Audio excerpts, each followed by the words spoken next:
kita ng diretso sa simpleng tanong, di ba? That it really cannot, that's why this is what, I'm sorry, I interrupted you, but this is what it means kasi, yung kahalagahan, nung forthcoming ka, with after that very, the controversial statement of the former president that the president is a drug addict, di ba? Sinabi niya yun eh. So, what does that mean? No? This is why we keep saying this is so important that you be forthcoming and tell us, have a test, kasi hindi yan mawawala sa utak ng tao.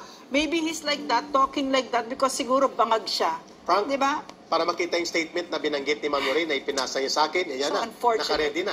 Ayan. Oo, ma'am, para makakomment din ang ating mga kababayan. Andyan ba yun? I think. Statement daw na ni BBM, ready na. Sige, habang... sige, Alex, if it's okay already, ipasok na po natin na naging payag ni BBM exactly. Nakita ko to through kay Ma'am Lorraine kagabi. Sige, ipasok po natin. Go, fire! We don't know yet. We haven't made those decisions yet. But I think as of now, the People's Initiative is they're continuing, but that's not. I don't know if that is still one of the options that remains to us. Wow. Did anybody understand what he said? I mean, can you please forward to us and tell us what he really truly meant?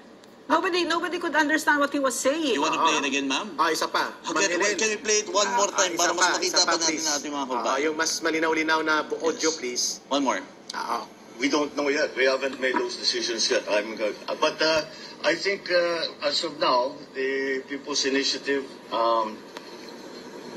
is